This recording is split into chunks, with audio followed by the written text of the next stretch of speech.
Hello friends, welcome to the BK success channel. और आज के इस वीडियो में हम राष्ट्र गौरव, पर्यावरण एवं मानवाधिकार से संबंधित इम्पोर्टेंट क्वेश्चन आंसर लेकर के आए हैं। जिन लोगों का एग्ज़ाम 2022 में है उन लोगों के लिए ये वीडियो बहुत ही हेल्पफुल होगी। देखिए, हम जो क्वेश्चन लेकर के आए हैं वो डायरेक्ट क्वेश्चन पेपर से क्वेश्चन लेकर के आए हुए हैं, आपके लिए बहुत ही हेल्पफुल होगा। सभी क्वेश्चन हमने क्वेश्चन पेपर से ही पिकअप किया है। देखिए, जैसा कि आप यहाँ पर देख सकते हैं, पहला क्वेश्चन लिखा हुआ है वेदों की संख्या। ठीक है, वेदों की संख्या कितनी है, तो इसी क्वेश्चन को हमने यहाँ पर टाइप करके लिखा हुआ है। तो सभी क्वेश्चन को क्वेश्चन पेपर से सीधे यहाँ पे टाइप करके लिखा हुआ है और हम आपको क्वेश्चन आंसर करा रहे हैं। ठीक है दोस्तों, पहला क्वेश्चन आप यहाँ पर देखिए, वेदों की संख्या कितनी है? वेदों की संख्या 4 है। नेक्स्ट क्वेश्चन है, तथागत किसका नाम था? तथागत किसका नाम था? ये बुद्ध जी का नाम था तथागत। अगला क्वेश्चन है, भारत का राष्ट्रीय पुष्प क्या है? भारत का राष्ट्रीय पुष्प कमल है। भारत का राष्ट्रीय पुष्प क्या है? कमल है। भारत का राष्ट्रीय पक्षी क्या है? भारत का राष्ट्रीय पक्षी मोर है। जनसंख्या की दृष्टि से भारत का सबसे बड़ा राज्य कौन सा है? उत्तर प्रदेश है। आश्रमों की संख्या प्राचीन भारत में कितनी थी? 4 थी। नेक्स्ट क्वेश्चन पर आ जाते हैं, धर्म, अर्थ, काम, मोक्ष कहलाते हैं। ये क्या कहलाते हैं? ये पुरुषार्थ कहलाते हैं। भारतीय ध्वज में चक्र किस रंग का होता है? भारतीय ध्वज में जो चक्र है किस रंग का होता है? वो नीला रंग का होता है। आ जाते हैं नेक्स्ट क्वेश्चन पर, कथक नृत्य किस राज्य का है? कथक नृत्य किस राज्य का है? उत्तर प्रदेश का है।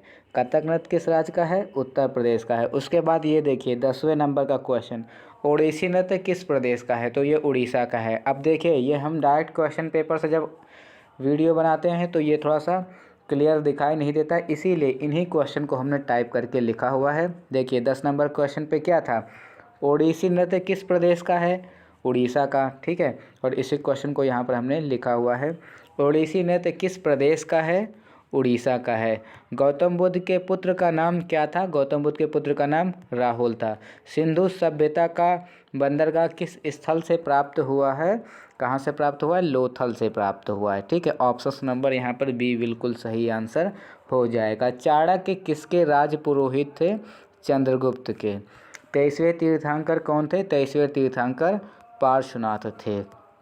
चंद्रगुप्त की मृत्यु हुई थी, कहाँ पर हुई थी? चंद्रगुप्त की मृत्यु श्रवणबेलगोला में हुई थी। राम को वनवास किसके कहने पर दिया गया था? कैकई के कहने पर दिया गया था। अगला क्वेश्चन है 18 नंबर क्वेश्चन। 18 नंबर क्वेश्चन पर आ जाते हैं, गरुड़ किस देवता का वाहन है? गरुड़ विष्णु देवता का वाहन है। पशुपति किस देवता को कहते हैं? पशुपति शिव को कहते हैं। भगवान शिव को पशुपति कहते हैं। रावण कहाँ राज्य करता था? श्रीलंका में। ठीक है, ये रामायण से संबंधित इम्पोर्टेंट क्वेश्चन है। ये रावण कहाँ राज्य करता था? श्रीलंका में। सबसे प्राचीन वेद कौन सा है? ऋग्वेद है। सबसे प्राचीन वेद कौन सा है? ऋग्वेद है। हिमालय स्थित है। हिमालय कहाँ स्थित है? भारत के उत्तर में स्थित है। भारत में सबसे अधिक चाय उत्पादन होता है, कहाँ पर होता है? असम में होता है। संगम स्थित है, कहाँ पर स्थित है? प्रयागराज में। संगम स्थित है प्रयागराज में। भारत में सबसे अधिक वर्षा वाला स्थान कौन सा है? चेरापूंजी। देखिए यहाँ पर ऑप्शंस इसने इन्होंने दिया था, भारत में सबसे अधिक वर्षा वाला स्थान, तो यहाँ पे चेरापूंजी दे रखा है। अगर यहाँ पर मासिन राम देता तो मासिन राम सही आंसर हो जाता, तो मासिन राम भी सही होता। तो चेरापूंजी और मासिन राम दोनों जगह पर अधिकतम वर्षा होती है। प्रश्न में पूछा है, भारत में सबसे अधिक वर्षा वाला स्थान कौन सा है? दिए हुए ऑप्शंस में ऑप्शन नंबर ए बिल्कुल सही हो जाएगा, चेरापूंजी।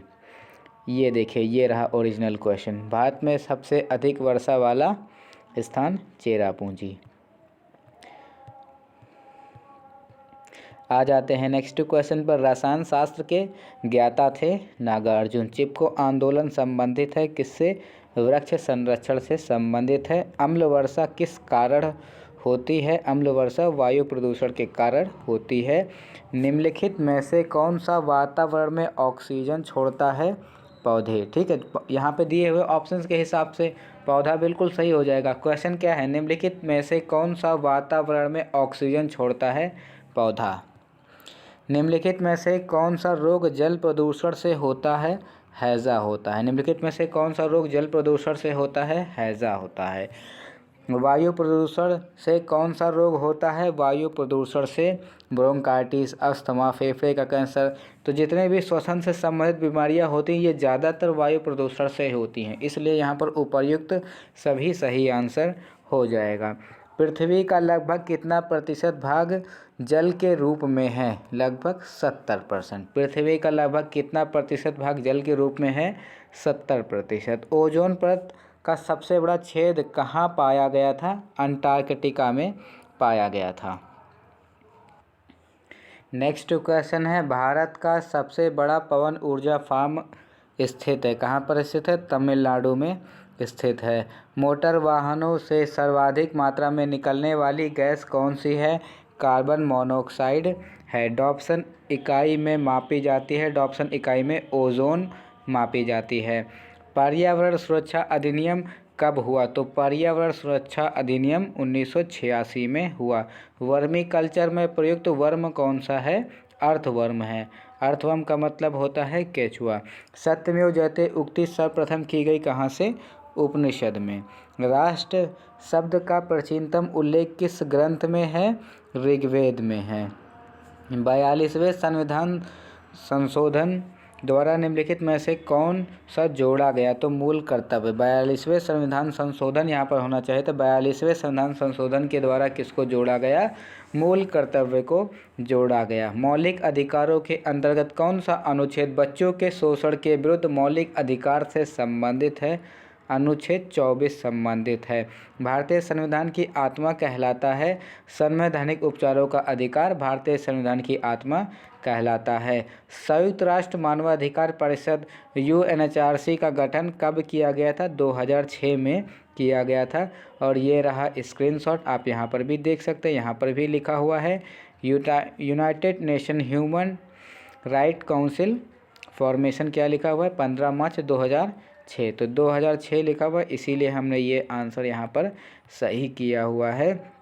संयुक्त राष्ट्र मानवाधिकार परिषद का गठन कब किया गया था? 2006 में किया गया था। अंतर्राष्ट्रीय मानवाधिकार दिवस कब मनाया जाता है? अंतर्राष्ट्रीय मानवाधिकार दिवस 10 दिसंबर को मनाया जाता है। संयुक्त राष्ट्र संघ द्वारा मानवाधिकार की सार्वभौम घोषणा की गई कब की गई? 10 दिसंबर 1948 को की गई। मानवाधिकार संरक्षण अधिनियम 1993 में संशोधन किया गया। तो कह रहा है कि 1993 में संशोधन कब किया गया? तो ये दिए हुए वर्ष में 2019 बिल्कुल सही हो जाएगा। मानवाधिकार संरक्षण संशोधन विधेयक 2019 के द्वारा इस 1993 वाले अधिनियम में संशोधन किया गया है। तो ऑप्शन नंबर ए यहाँ पर सही आंसर हो जाएगा। मूल अधिकारों का वर्णन भारतीय संविधान के किस भाग में है? मूल अधिकारों का वर्णन भारतीय संविधान में भाग 3 में है। भारतीय संविधान के भाग 3 में मूल अधिकारों का वर्णन है। भारत में राष्ट्रीय मानवाधिकार की स्थापना कब की गई? भारत में राष्ट्रीय मानवाधिकार की स्थापना कब की गई? 12 अक्टूबर 1993 को किया गया। ठीक है, एक बार फिर से देख लीजिए। भारत में राष्ट्रीय मानवाधिकार की स्थापना कब की गई? 12 अक्टूबर 1993 को किया गया। राष्ट्रीय मानवाधिकार का मुख्यालय कहाँ स्थित है? नई दिल्ली में स्थित है। राष्ट्रीय मानवाधिकार आयोग के प्रथम अध्यक्ष कौन थे? जस्टिस रंगनाथ मिश्र थे। राष्ट्रीय मानवाधिकार आयोग के अध्यक्ष एवं सदस्यों की नियुक्ति कौन करता है? अध्यक्ष एवं सदस्यों की नियुक्ति कौन करता है? राष्ट्रपति करते हैं। राष्ट्रीय मानवाधिकार आयोग के अध्यक्ष होते हैं, राष्ट्रीय मानवाधिकार के अध्यक्ष कौन होते हैं? उच्चतम न्यायालय के न्यायाधीश होते हैं। जो रिटायर्ड न्यायाधीश होते हैं वो राष्ट्रीय मानवाधिकार आयोग के अध्यक्ष होते हैं। उत्तर प्रदेश में राज्य मानवाधिकार आयोग का गठन कब किया गया था? 2002 में किया गया था। उत्तर प्रदेश में राज्य मानवाधिकार आयोग का गठन कब किया गया था? 2002 में किया गया था। राज्य मानवाधिकार आयोग के अध्यक्ष एवं सदस्यों की नियुक्ति कौन करता है? देखिए ये क्वेश्चन किस प्रकार से है। राज्य मानवाधिकार, ये कह रहा है राज्य मानवाधिकार आयोग के अध्यक्ष एवं सदस्यों की नियुक्ति कौन करता है? राज्यपाल करता है। भारत में कितने वर्ष के नागरिकों को मत देने का अधिकार है? 18 वर्ष के नागरिकों को मत देने का अधिकार है। भारतीय संविधान के किस भाग में राष्ट्रीय महत्व की वस्तुओं, स्थानों एवं स्मारकों के संरक्षण का प्रावधान किया गया है? यहाँ पर पूछ रहा है किस भाग में, ठीक है, तो भाग 4 बिल्कुल सही आंसर हो जाएगा। भारतीय संविधान के किस भाग में राष्ट्रीय महत्व की वस्तुओं, स्थानों एवं स्मारकों के संरक्षण का प्रावधान किया गया है? भाग 4 में किया गया है। निम्नलिखित में से कौन सा मूल अधिकार नहीं है? तो संपत्ति का अधिकार मूल अधिकार नहीं है। अंतर्राष्ट्रीय महिला दिवस कब मनाया जाता है? अंतर्राष्ट्रीय महिला दिवस 8 मार्च को मनाया जाता है। मूल अधिकार और नीति निर्देशक तत्व के बारे में निम्नलिखित में से क्या सही है? तो यहाँ पर ऑप्शन नंबर सी सही है। यहाँ पर बताया है दोनों एक दूसरे के पूरक हैं। मूल अधिकार और नीति निर्देशक तत्व के बारे में निम्नलिखित में से क्या सही है? दोनों एक दूसरे के पूरक हैं। प्राण एवं दैहिक स्वतंत्रता का अधिकार किस अनुच्छेद के अंतर्गत प्रदान किया गया है? अनुच्छेद 21। प्राण एवं दैहिक स्वतंत्रता का अधिकार किस अनुच्छेद के अंतर्गत प्रदान किया गया है? अनुच्छेद 21। भारतीय संविधान में वर्णित मौलिक अधिकारों की संख्या कितनी है? मौलिक अधिकारों की संख्या 6 है। मौलिक अधिकारों की संख्या कितनी है? मौलिक अधिकारों की संख्या 6 है। संपत्ति के अधिकार को मौलिक अधिकार से कब हटाया गया? तो 44वां संविधान संशोधन 1978 के तहत संपत्ति को अधिकार को मौलिक अधिकार से हटा दिया गया। पहले संपत्ति का अधिकार मौलिक अधिकार था, लेकिन 44वें संविधान संशोधन 1978 के तहत संपत्ति के अधिकार को मौलिक अधिकार से हटा दिया गया। 86वां संविधान संशोधन अधिनियम 2002 द्वारा प्रारंभिक शिक्षा को किस अनुच्छेद के अंतर्गत मौलिक अधिकार बना दिया गया? तो अनुच्छेद 21A। 86वां संविधान संशोधन अधिनियम 2002 द्वारा प्रारंभिक शिक्षा को किस अनुच्छेद के अंतर्गत मौलिक अधिकार बना दिया गया? तो अनुच्छेद 21A के तहत इसको मौलिक अधिकार बना दिया गया।